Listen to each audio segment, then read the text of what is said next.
right, we are live, ladies. Yay!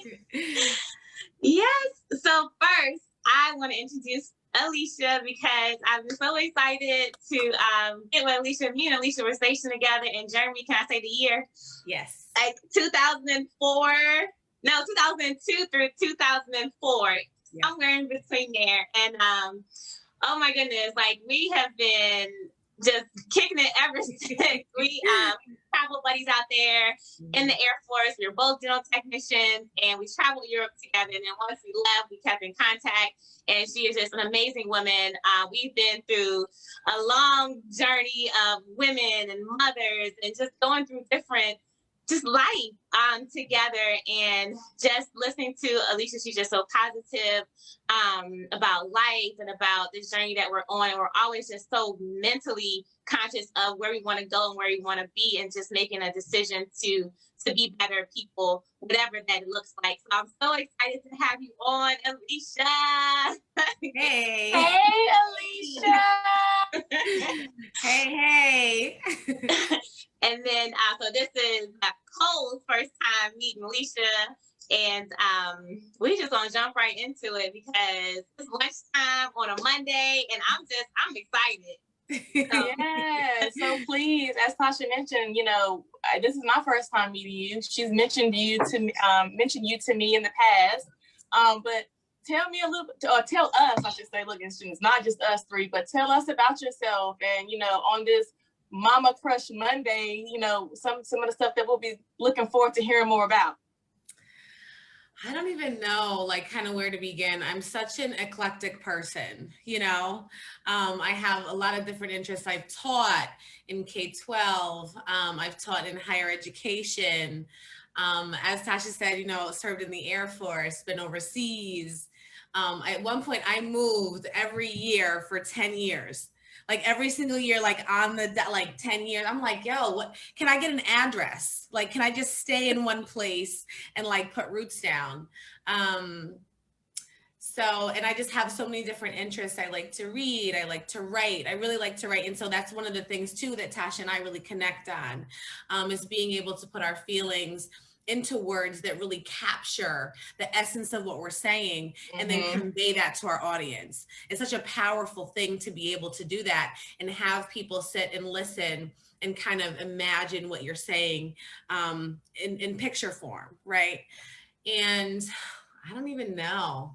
I'm really excited to be here and to chat with you all, this Black girl magic and just magic, so I'm just really fortunate to be here and want to answer all your questions and want to also possibly help someone else maybe who's been in a similar situation as me feel like, hey, I can get through this. There's someone else who has this story, and they've, made some strides.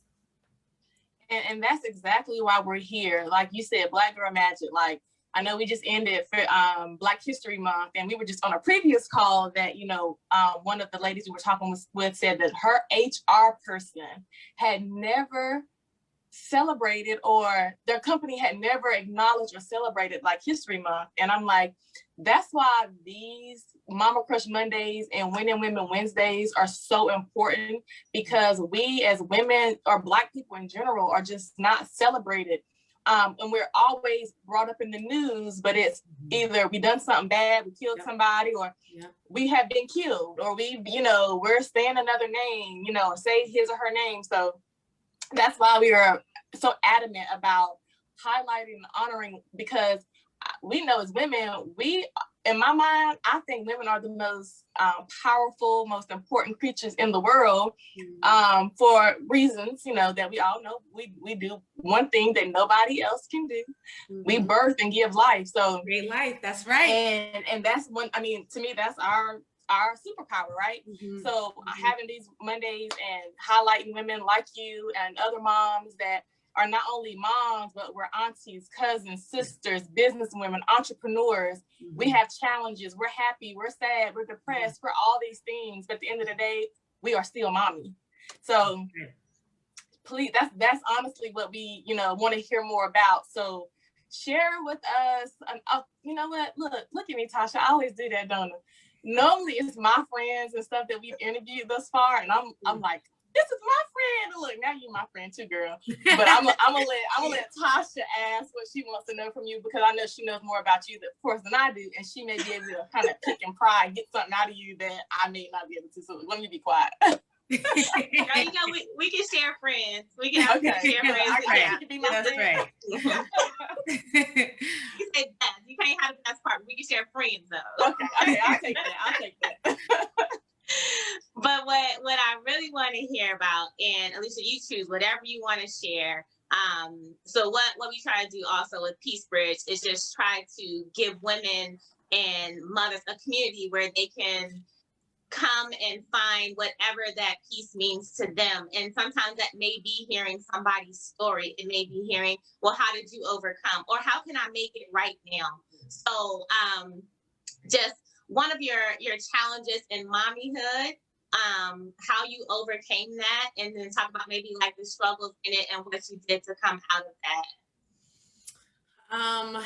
I would say the thing that probably comes to mind first is two things. One, I did have a miscarriage, and I you know, Tasha, I know you know about that.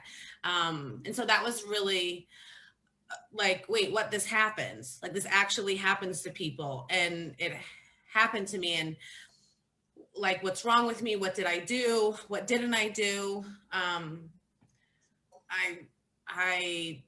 It was just like completely and totally out of my like realm of consciousness. Like, I knew that it happened, you know, but I didn't know.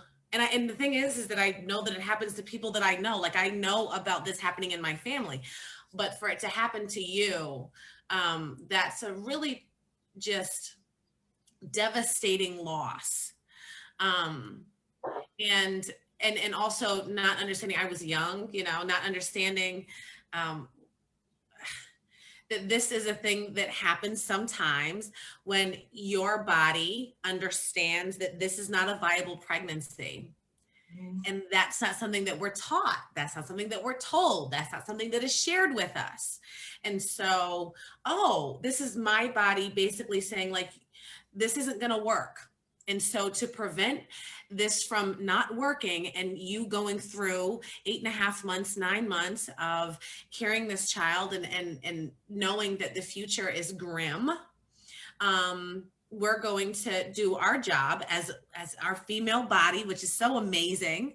We're going to do our job to say, okay, you know what, this is not viable, and we're going to expel this and, you know, move through that. And so I didn't know any of that stuff. So let's stop first of all. So even when you said it, you know, it kind of like hit me like, whew, that's like, you know, because I've had my share, I've had a miscarriage as well. And I think our situation, mine's probably a little different than yours, because I'm not going to say that I knew it was going to happen, but I wasn't in a place for it to happen, you know, the pregnancy to happen. So not that it was okay, it still bothered me. But and maybe if you don't mind sharing, how long did you carry? Because that's also another thing. Like, if you know, yes, a few weeks, nobody else knows, you barely even knew, and that's kind of how I was. Yeah. I didn't know, I had no idea, and it kind of happened and passed, so I didn't build a connection. But I'm just thinking, like, you know, you said you had this miscarriage and it happened years ago, you were younger, but you're still talking about it, right? So it's still a thing that impacts you. So I, am extending my love and hugs to you, because that's a lot. And a lot of times we don't. I know for me, I didn't say anything. I mean, I told at the time my husband, but I wasn't like, it didn't impact me the way it seems to have impacted you, because you're still talking about it all these years later. So I'm giving you a virtual hug, because that's a lot. Like, if you've never had one, and it didn't impact me, it impacted me, but it didn't impact my mental, I'll say, in the sense of I didn't have an attachment to it. Mm-hmm. But if you did, you know, that can be something that you hold on to. So that's I'm sending you a virtual hug, and, you know, and we can talk about it. Like, again, I know we're on social media, and if you don't feel comfortable, but I really want because again, like you said, there may have been someone else who experienced it and has not talked about it and doesn't know how to talk about it, but because it may still hurt too much. So, I'm just wrapping my arms around you because that's a lot. Thank you so much, Jessica. So it was very early. I was probably, goodness, I think I was like 3 weeks. It was so early. And I think the significance was that my partner and I at the time had just started the month before, just decided, okay, Isaiah, my oldest son, he is, goodness. So he was 9. He's 9, like we're in a good place. We both have good jobs. We both have good schedules. This is a good time for us to start to grow our family. And so the next month I get pregnant and I'm like, oh my gosh, I think I'm pregnant. And I go and I take the test and it's like super faint. But I'm like over the moon excited. Oh my goodness, this is a first try. And then I had some cramping or something. I went to the VA and they said, yes, you're pregnant. Everything's fine. I want you to come back in a few days. And I'm like, okay. So I go back in a few days and I wasn't pregnant anymore. And I had told my parents, I believe, and that was it. Like we didn't even tell his parents. Like it was just, but Isaiah, my like I said, my oldest, he was so excited. Oh my gosh, I'm gonna have a sibling. And so it was just like, it was like surreal. Like this happened, but then it didn't happen. And like I said, when I went and spoke with the nurse, doctor, whoever it was who was conveying the news to me that no, you're no longer pregnant, I said, but I don't understand like what happened. She was like, okay, well, this is like an early miscarriage. And I said, but what did I do? And at the time I was probably, like 176 pounds, 175 pounds. So I'm like, okay, maybe I'm too fat for like, maybe that's the reason. Maybe like my health is not great. And that's the reason. I did smoke. And so I was like, that could be a contributor, but I smoked with my son and he was here and he was fine. So I couldn't wrap my head around it. And then my partner couldn't be with me at the appointment. And so on the way home, I talked to him and I just cried and cried and cried. And then went home and I like closed myself off. I was just very like, I don't understand how this could happen. Like, what did I do? Maybe I'm not supposed to have another baby. Maybe like, it's just supposed to be, Isaiah and that's it.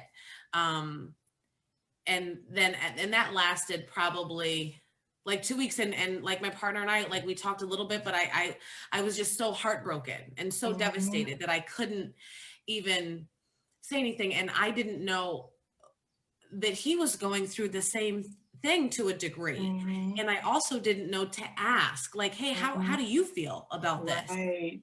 How are you taking this? I'm so hurt. I'm so upset. I'm so devastated. I'm pained, that I just couldn't. And so like 2 weeks, I'm just like kind of throwing myself into work. And then I started to slowly, okay, I need to do something that is going to help me. So I started working out and it started with like literally calisthenics, like 3 rounds of some exercise in the morning. And that's it. And that was, 4 weeks and then a week off. And then it was, a workout in addition to the calisthenics and then doing a class once a week. And I live in Connecticut, in Hartford, Connecticut, in the capital. And more and more. And then with that, building myself up, building my inner, like in writing too, and reading, but building myself up and knowing that I'm doing this for me. Helped me to come to do research, because then I was in the position to do that, right? To do the research and then to have conversations with him about like how hard it was. And that took me months.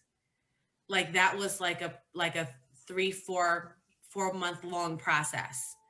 And then we did not even have the conversation to start trying again until That happened in March of 15. We didn't start trying again until June of 17. So that just goes to show you how traumatized you were. Like, that's a lot.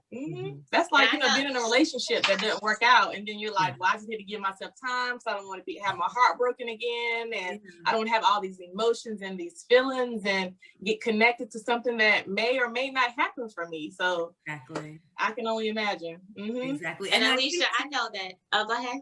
I was just gonna say, and then I think too, it's hard because once you have a miscarriage, every subsequent pregnancy is rife with something's going to go wrong. Something's going to go wrong. My pregnancy with my daughter was smooth. Like I have some other medical stuff that's not like a huge deal, but I was terrified the entire time that I'm going to have a miscarriage. I'm going to have a miscarriage. Okay, now I made it through 6 weeks. Okay, now I made it through 10 weeks. Now I made it through 12 weeks, and so forth. This pregnancy, I'm like, okay, I'm 10 weeks, 4 days. Like how are we doing? I'm almost at, the second trimester.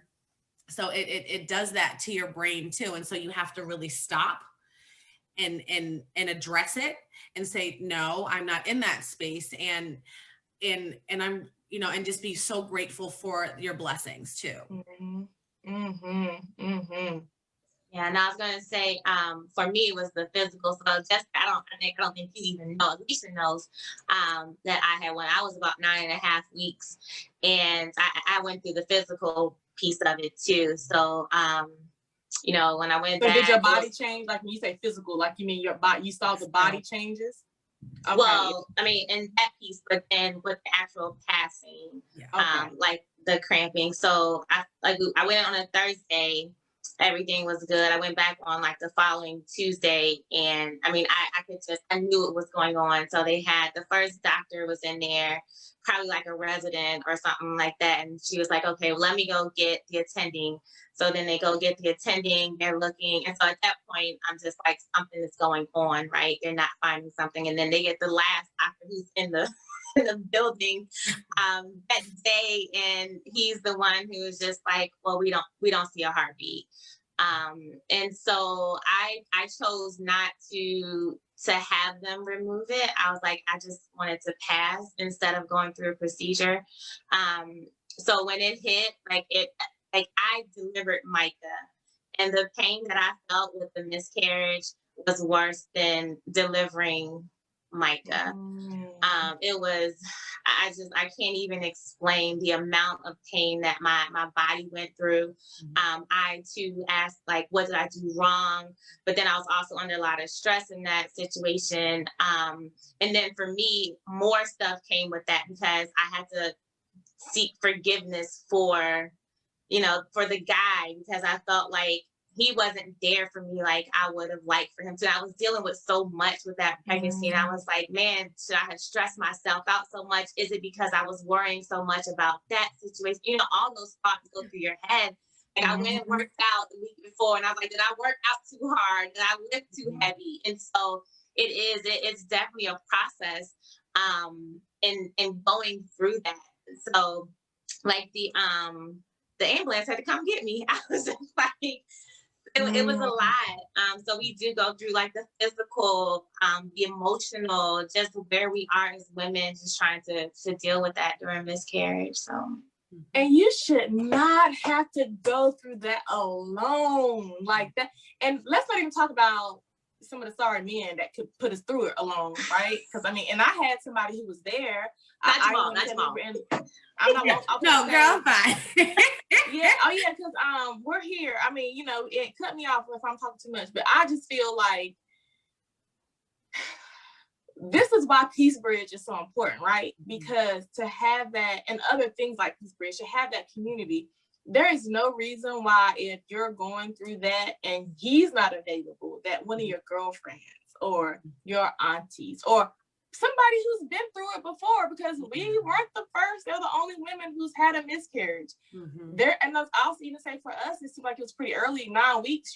I know at 9 weeks for me, I felt like I remember having, I remember how Peyton was and how my body felt. But women who carried full-term babies and then have to deliver, you know, to have a miscarriage. So that is like, I'm sitting here like going through that alone. Like for me, like I didn't have it. In 9 weeks, it's a baby. Like it's a little person, right?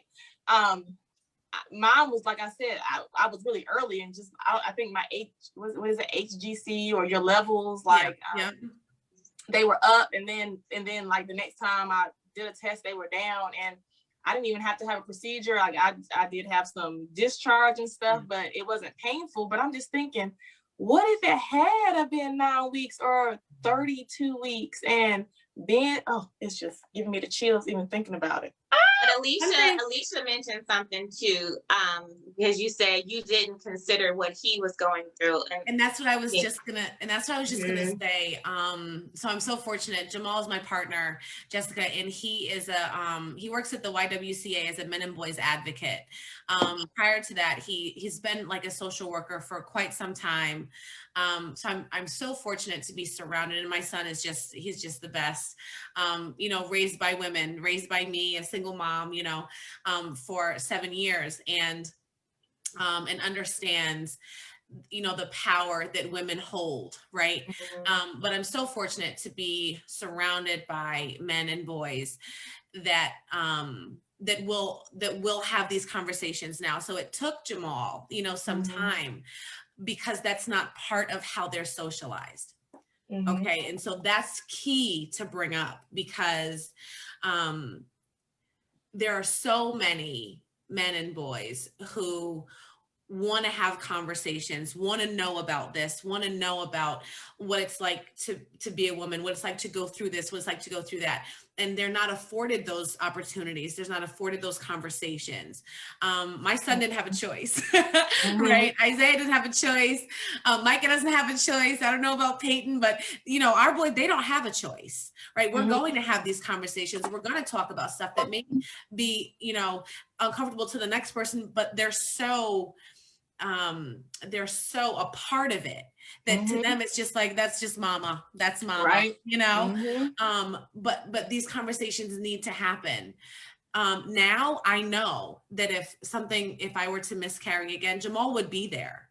He would make time to be there. But then it's not part of how they're socialized, how they're raised, what they're told is valuable. And so because of that, those conversations aren't happening, or they're happening in whispers, and they're happening amongst women, how they're socialized, how they're raised. So that's a very important point to mention. Right. No, definitely agree. Yeah. So you said you had 2. But what? And then I was like, did I hear her say this one, or like was she just using it as a figure of speech? So you're pregnant. I am. Yep, I'm 10 weeks pregnant. So I actually go tomorrow to hear the heartbeat. So I'm super excited. I've been extremely nauseous and just exhausted for this one. And I think, you know, just age. You know, again, we're like, oh, you have to be like 20 years old to be pregnant. And it's like, no, like I'm almost 38 years old. And this is, even though my daughter's 2, she just turned 2. That one was, it seemed to that like that I felt fine. Like I didn't feel like, oh my gosh, I'm so old. Now I'm like, I'm old. Like I feel like it. So there's definitely a difference. And that's, again, not something that we necessarily discuss as women, like going through, you know, our childbearing years and when we think that ends. Right. And so then what does that mean for when you're older? Where's the support? Where's the conversation? Some of those conversations also aren't happening. So I want to be very candid, and I want to be very open and honest with people. It took us a year to get pregnant with my daughter, a year. And that was so stressful. And I finally had to just say, okay, I can't do this ovulation kit. I can't do this business anymore. I need to really focus on gratitude and my life. And it's so rich and it's so fantastic. And once I did that, no lie, goosebumps, like it was like and you're pregnant. And with this one, it's the same. I was so stressed, and we tried for, and it wasn't super long this time, maybe 4 months, 3-4 months. But I was very, very stressed with school. And then I took some time off, and then like when I went back to work, I'm like, I guess I'm pregnant. So yeah. But you see, and Tasha too, like you were saying, we understand how really everything, it's holistic, right? It's holistic. So when I am stressed about whatever it is, that does impact me, whether I want to acknowledge it, whether I recognize it, whether that has to do with like my skin condition or my ability to get pregnant or my ability to lose weight or to gain a new perspective, no matter what that is, we understand that outside factors influence our progress. It does. It does. Yeah, absolutely. So I really want you, because I love you you're always so positive, and even if we have like that subconscious stuff going on, like anytime I talk to Alicia, it just changes my atmosphere, and I always get off the phone like, yes, that was so refreshing. But I just offer a piece of just help, support, a piece of peace to our community, to mothers, to maybe someone who's experienced miscarriage or older in their pregnancies, or just anything overall health. And I know we are so big on mental health, and we talk about it all the time. So just a piece of peace to our community. Tasha, the last time we spoke, I was on my way back from getting my seafood, and you said protect your peace. Mm-hmm. And that spoke so loudly to me. It resonated so loudly with me, because that's what this is. That's what we're doing when we establish boundaries, when we maintain our boundaries, and when we uplift ourselves and understand that if I can't like take care of me and do what I need to do, then I can't be good for everyone else, right? And Oprah has a thing where she meets with Iyanla Vanzant. I'm not how to say her name. You get it. So she has a meeting with her, and it's like, my cup runneth over. My cup runneth over because I'm good. And so I'm not gonna I'm gonna shout out to her because this is her thing, but I can do this. I can offer you my grace. I can offer you my time. I can offer you my money. I can offer you whatever it is, my gifts that I have, because I have taken care of home first. Right. So my advice would be, first and foremost, honestly, a sense of humor. Like that's the thing that Tasha and I do. Like we just laugh. Alicia and Tasha, like we laugh, and I'll sit here and I'll be talking about something serious, something very serious. But I'm like, if I don't come with some jokes or some levity, some sort of humor to the situation, then I am going to be in a heap on the floor in the corner, like, oh, my life, right? Like I can't not do that. And so that's from my mom. Like my mom is always like, have a sense of humor, have a sense of humor. And that means being able to laugh at yourself, and also recognizing that it's not that serious. It's really not.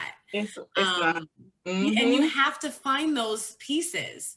You have to find those moments. And so that's been very helpful. And then two, in order to protect your peace, understand that you are number one. And if number one is not attended to, then there's nothing left for anyone else.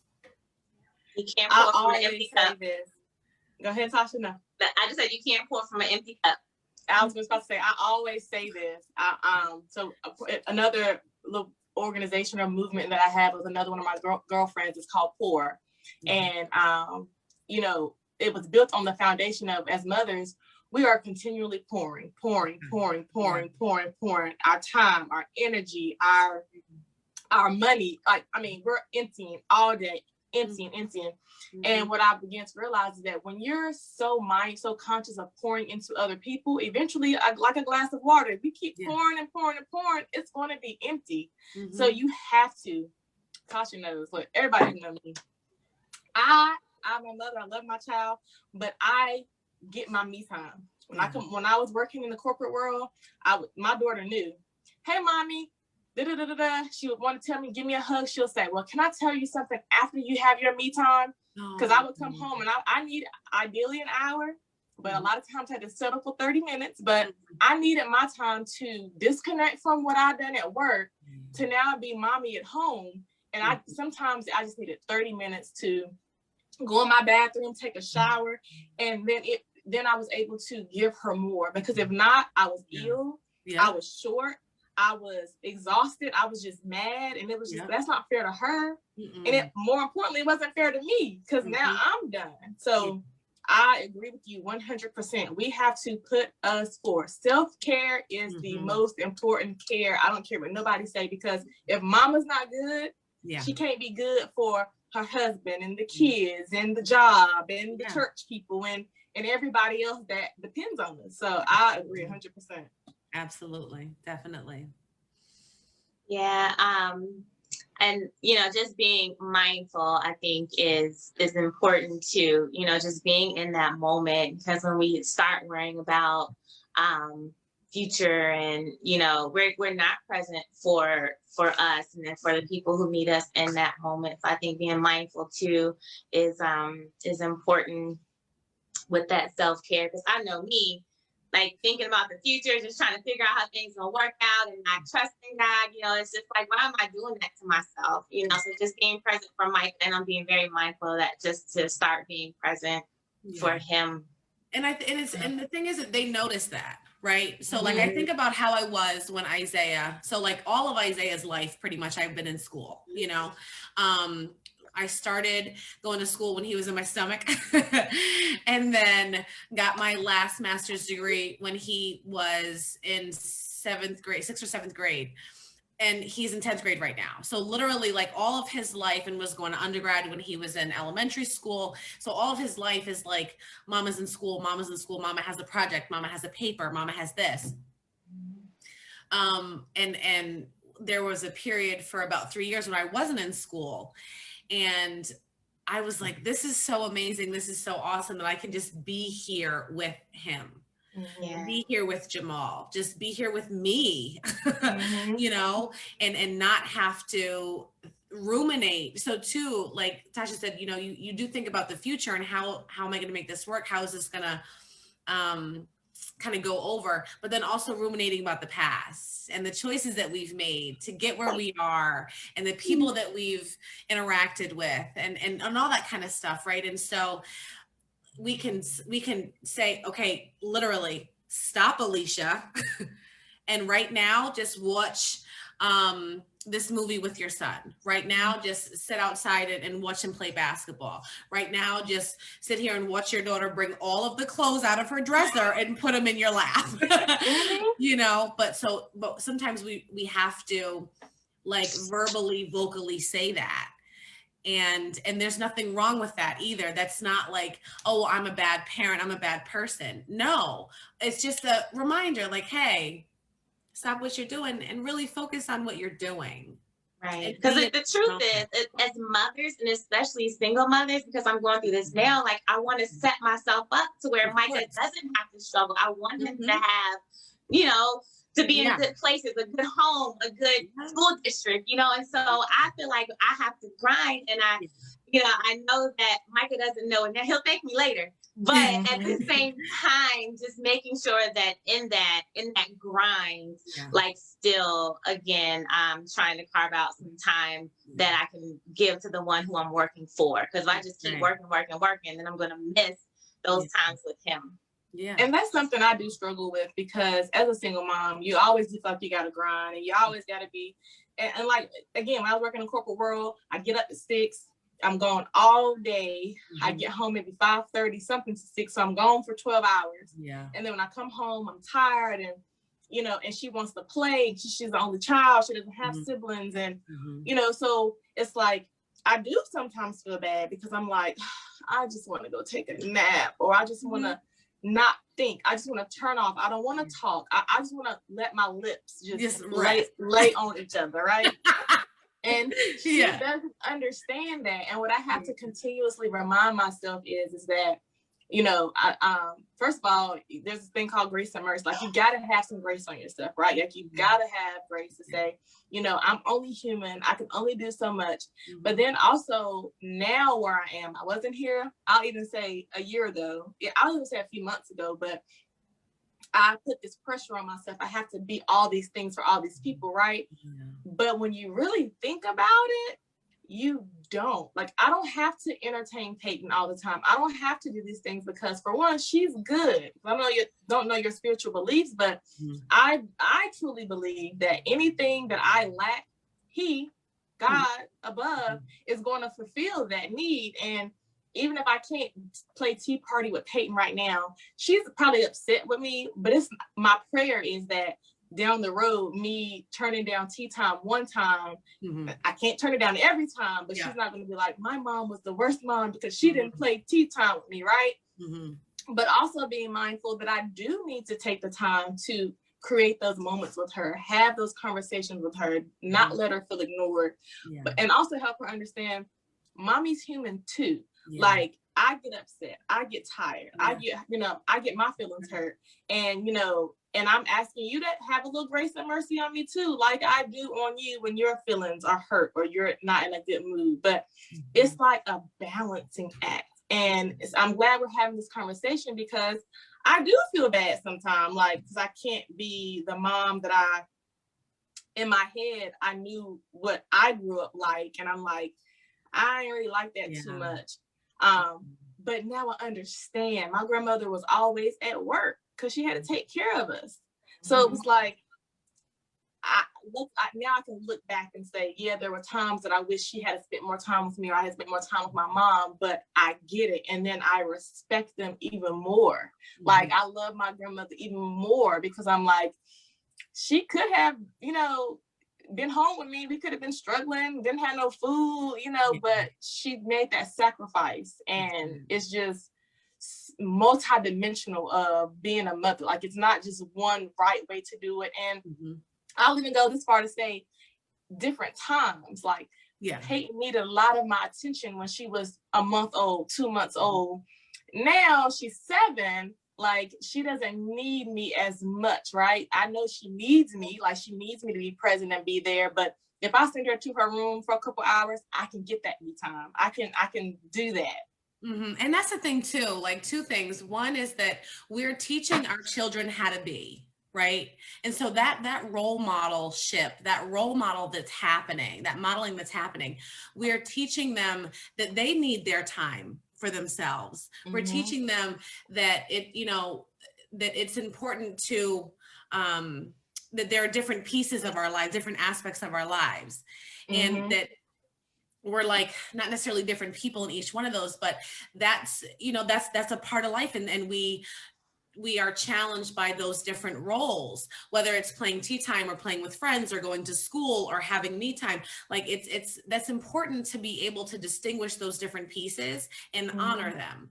And the second thing is, it's interesting that you say, like, we get sad and we get this and that, mama gets this way, and that I don't want to shield you from that. Last night I had a crazy breakdown. So this comes at a really good time for me. Last night I was feeding my daughter dinner and just started crying and couldn't, and was like, Alicia, you have to stop. My daughter too. She's like, "K mama, K mama." And so I'm like, tears, and I'm like, I'm okay. So, and then she's looking at me like, you lying, Heifer. Oh, that don't make sense. Why? Yeah, if you okay, like, I don't understand. Like, what's up? So I'm crying some more, and then, okay, mama. So I'm like, Alicia, you need to get it together. I don't want to scare her. So I all right, pull it together, and I'm smiling, and we do our thing. She lays down, and then Jamal and I have this, check-in, like, okay, evening check-in, how you doing? I said, I'm not doing that great right now. I'm just being honest. I'm sad. This pandemic, this pregnancy is hard. I'm just nauseous. I'm constipated. I've got this, I got that. I got all this kind of stuff going on. I've been at my job So tomorrow will be 1 year. I've been home for 50 of the 52 weeks because I'm immunocompromised. It's hard. I'm sad. I'm sad at my brother. Tasha knows my brother passed some years ago.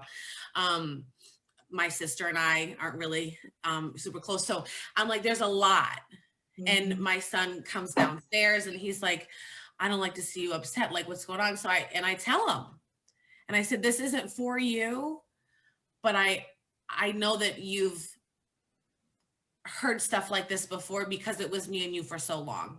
But that is important for you to see me in this vulnerable state, to see me be like, I wish I could just go a little bit longer. And this is this is you watching me know that I can let my guard down for a moment because dad is here, because I have you, because I'm in a safe space, and be this way. So it's key that our children know us and see us.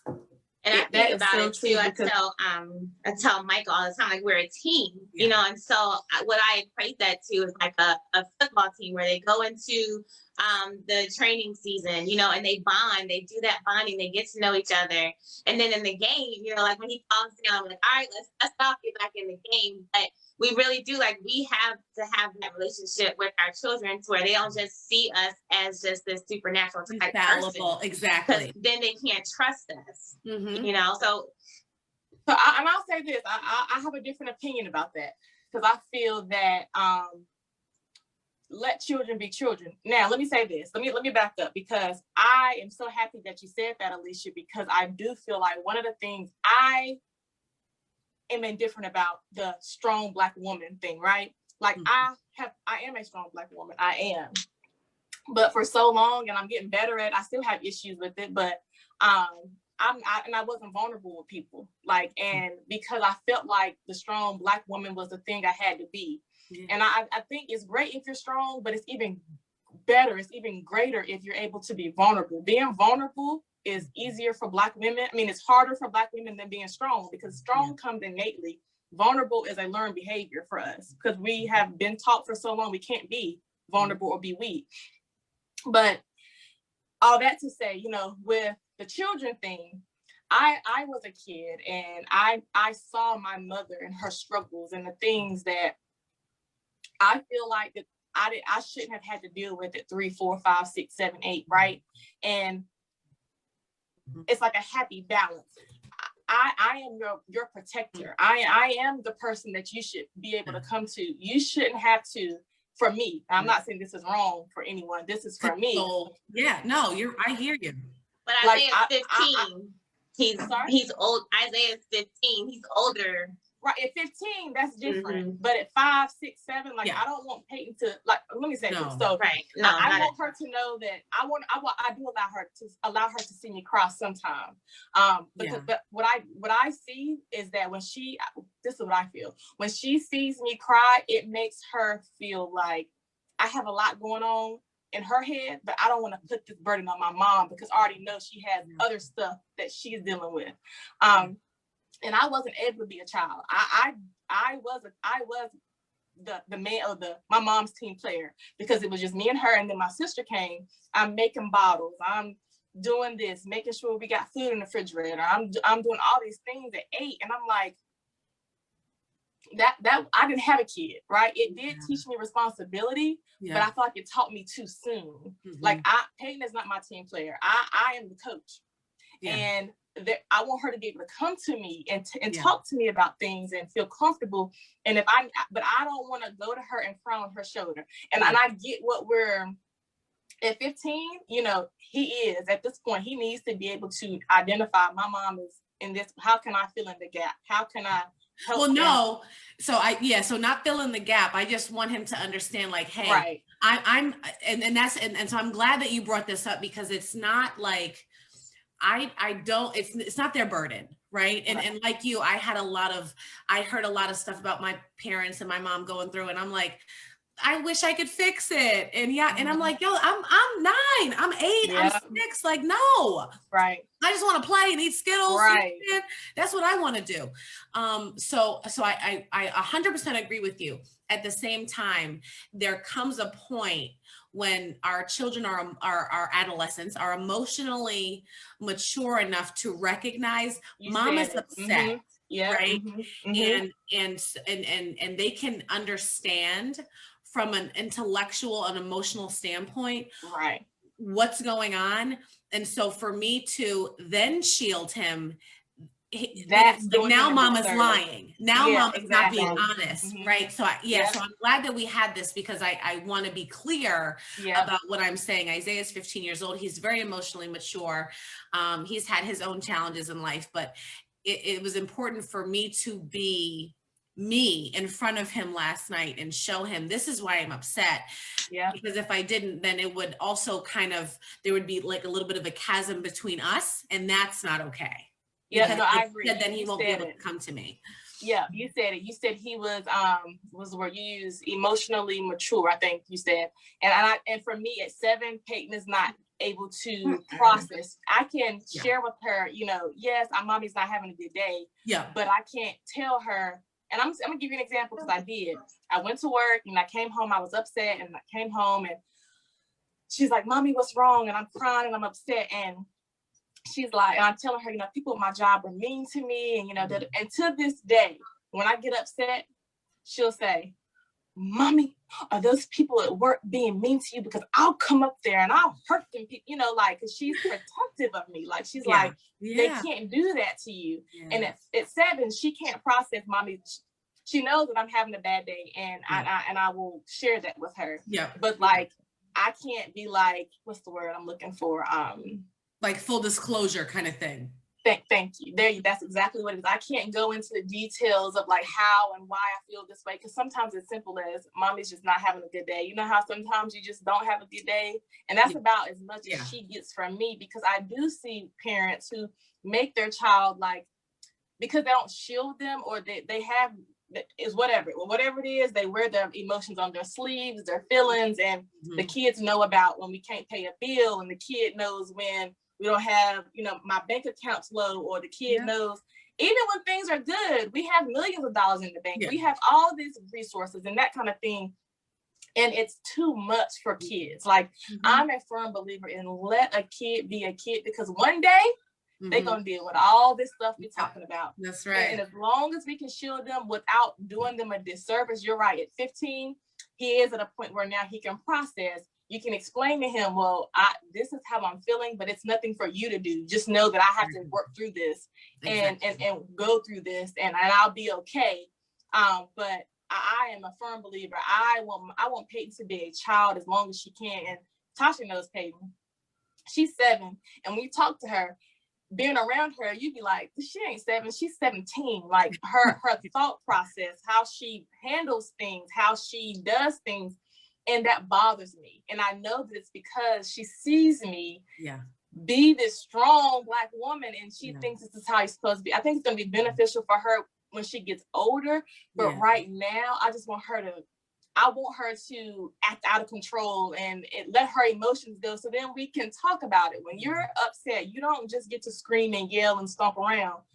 I know that's your first initial reaction, but you can't do that, right? So that's we are coming up on the hour. It's my lunch hour. But I want to tell you, Alicia, thank you so much. We said we're going to be on YouTube Live, but we changed the Facebook Live, so we will definitely post this to YouTube.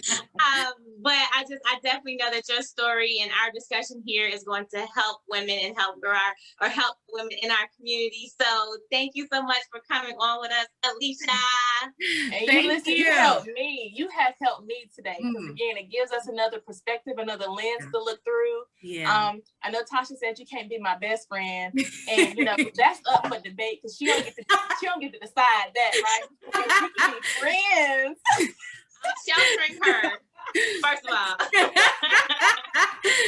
Absolutely. On the side, you don't got nothing to do with that, right? Because sometimes I might want to talk. I might want to laugh. I like to laugh too. This girl. you. Thank you so much. I really appreciate it. It was really cathartic to do this, you know, and I'm so in awe of what you're doing and building our community, and cultivating those conversations that need to happen, that aren't really happening, or that are happening in small pockets. But we have the platform through Facebook, through YouTube, through Instagram, whatever, to be able to broadcast these conversations.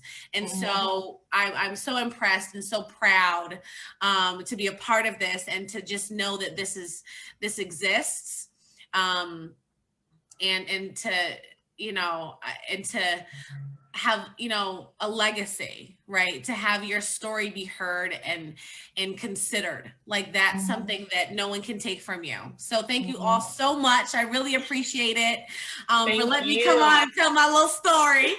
Thank you. And good luck with everything. And let me know if you need anything in the future.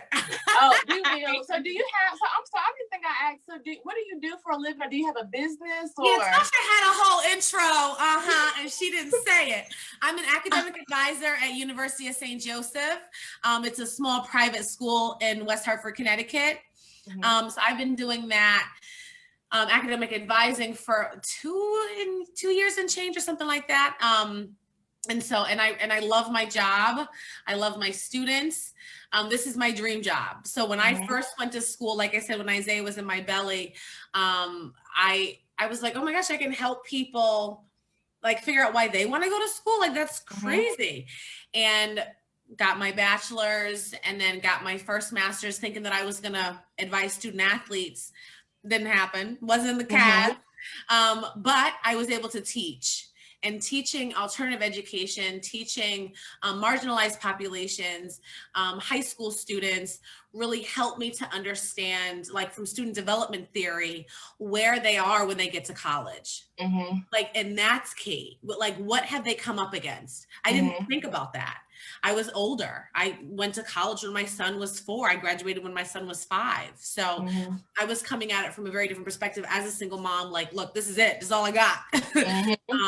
But knowing that and building those relationships with my students, who I still have great relationships with today, helped me be a better mom.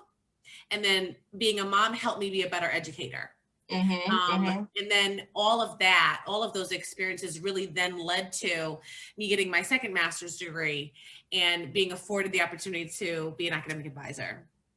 An academic advisor. So we have people who don't know about, they have questions about college, admittance or requirements, or we can send them to you, right? Absolutely. I know I have friends who have children who are in high school, and you know, it's different now. We can't go in and do like a meet with your counselor, because because schools are closed. So I'm pretty sure I'll be sending some people to you. Please do. Please do.